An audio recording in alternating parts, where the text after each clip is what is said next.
বিসমিল্লাহির রহমানির রহিম। একদিন সে আসবেই। এক চোখ অন্ধ, তবু তার দৃষ্টিতে থাকবে ভয়ঙ্কর মোহ। সে বলবে, আমি তোমাদের প্রভু। আর হাজারো মানুষ সত্য ভুলে তার পেছনে ছুটবে। কে সে? কার কথা বলছি? সে হচ্ছে দাজ্জাল। আজকের ভিডিও তোমার জন্য জীবন মরণ প্রশ্ন। দাজ্জাল কতটা শক্তিশালী হবে, কিভাবে সে মানুষকে ধোঁকা দেবে, আর কিভাবে তুমি তার ভয়াবহ ফিতনা থেকে নিজেকে রক্ষা করতে পারো।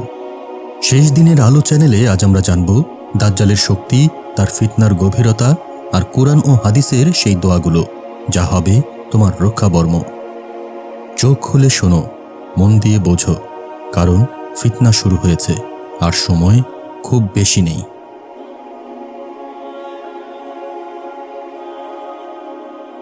কুরআন থেকে ভূমিকা।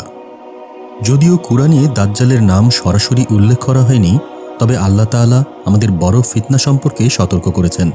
সূরা আত-তাগাবুনের 16 নম্বর আয়াতে আল্লাহ বলেন, ফাত্তাকুল্লাহা মাস্তাতাআতুম, অর্থ তোমরা আল্লাহকে ভয় করো যতটুকু সম্ভব। দাজ্জালের ফিতনা থেকে বাঁচার জন্য সর্বোচ্চ চেষ্টা করতে হবে। ঈমান, তাকওয়া ও দ্বীনের জ্ঞান বাড়াতে হবে। হাদিস, দাজ্জালের শক্তি সম্পর্কে বিশদ আলোচনা। সহিহ মুসলিম শরীফের 2946 নম্বর হাদিসে এসেছে, রাসূলুল্লাহ সাল্লাল্লাহু আলাইহি ওয়াসাল্লাম দাজ্জাল সম্পর্কে বলেছেন, মা বাইনা খলকি আদামা ইলা কিয়ামিস সাআতি আমরুন আকবারু মিনাদ দাজ্জাল, অর্থ আদম আলাইহিস সালামের সৃষ্টি থেকে কিয়ামত পর্যন্ত দাজ্জালের চেয়ে বড় কোনো ফিতনা হবে না। দাজ্জালের কিছু ভয়ঙ্কর শক্তি। দাজ্জালের হাতে থাকবে অস্বাভাবিক ক্ষমতা, যেমন আকাশ থেকে বৃষ্টি ঝরানো বা বন্ধ করে দেয়া, ভূমিকে উদ্ভিদ ফলাতে বলা অথবা বন্ধ করে দেয়া, মৃত ব্যক্তিকে জীবিত করে দেখানোর চেষ্টা করা। বিপুল পরিমাণে খাদ্য, পানি, ধনসম্পদ তার সাথে থাকবে। সহিহ মুসলিম শরীফের 2937 নম্বর হাদিসে এসেছে, রাসূল সাল্লাল্লাহু আলাইহি ওয়াসাল্লাম বলেছেন, ইয়ামুরুস সামাআ ফাতুমতিরু ওয়া ইয়ামুরুল আরদা ফাতুনবিত, অর্থ দাজ্জাল আকাশকে আদেশ করবে, তখন তা বৃষ্টি দেবে, এবং জমিনকে আদেশ করবে, তখন তা ফসল ফলাবে। দাজ্জাল কিভাবে মানুষের ঈমান নষ্ট করবে? দাজ্জাল এমন অবস্থা তৈরি করবে, মানুষ ক্ষুধার্ত থাকবে, তৃষ্ণায় কাতর থাকবে। যারা দাজ্জালকে অনুসরণ করবে তাদের খাদ্য পানি দিবে, যারা বিরোধিতা করবে তাদের ওপর দুর্ভিক্ষ চাপাবে।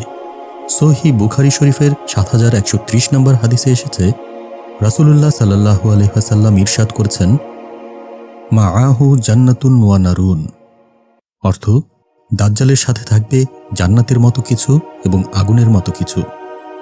কিন্তু বাস্তবে তা হবে উল্টো। তার তথাকথিত জান্নাত হবে আগুন, আর আগুন হবে প্রকৃত জান্নাতের প্রতীক। দাজ্জাল থেকে বাঁচার উপায়। সহিহ মুসলিম শরীফের 709 নম্বর হাদিসে এসেছে, রাসূলুল্লাহ সাল্লাল্লাহু আলাইহি ওয়াসাল্লাম আমাদের দাজ্জাল থেকে বাঁচার জন্য বিশেষ দোয়া শিখিয়েছেন।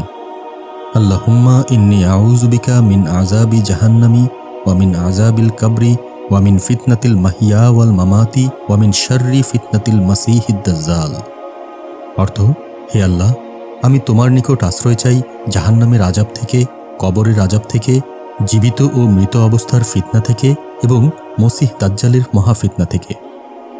দাজ্জাল কার দ্বারা পরাজিত হবে? অবশেষে আল্লাহর পক্ষ থেকে ঈসা আলাইহিস সালাম দাজ্জালকে হত্যা করবেন। সহিহ বুখারী শরীফের 3448 নম্বর হাদিসে এসেছে, রাসূলুল্লাহ সাল্লাল্লাহু আলাইহি ওয়াসাল্লাম বলেছেন, ফায়াকতুলুহু ঈসা ইবনু মারিয়াম, অর্থ ঈসা ইবনে মারিয়াম আলাইহিস সালাম দাজ্জালকে হত্যা করবেন। প্রিয় ভাই ও বোনেরা, দাজ্জালের ফিতনা হবে এতটাই ভয়ঙ্কর যে শুধু দৃঢ় ঈমানদাররাই রক্ষা পাবে। তাই এখন থেকেই আল্লাহর সাথে সম্পর্ক মজবুত করা, নিয়মিত নামাজ আদায় করা, কুরআন হাদিসের জ্ঞান অর্জন করা জরুরি। আসুন আমরা রাসূল সাল্লাল্লাহু আলাইহি ওয়াসাল্লাম প্রদত্ত দোয়াগুলো পড়ি, আল্লাহর কাছে রক্ষা চাই।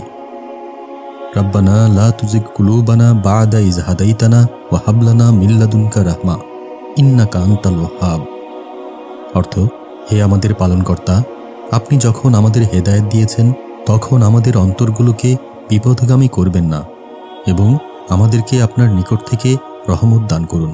নিশ্চয়ই আপনি মহাদাতা।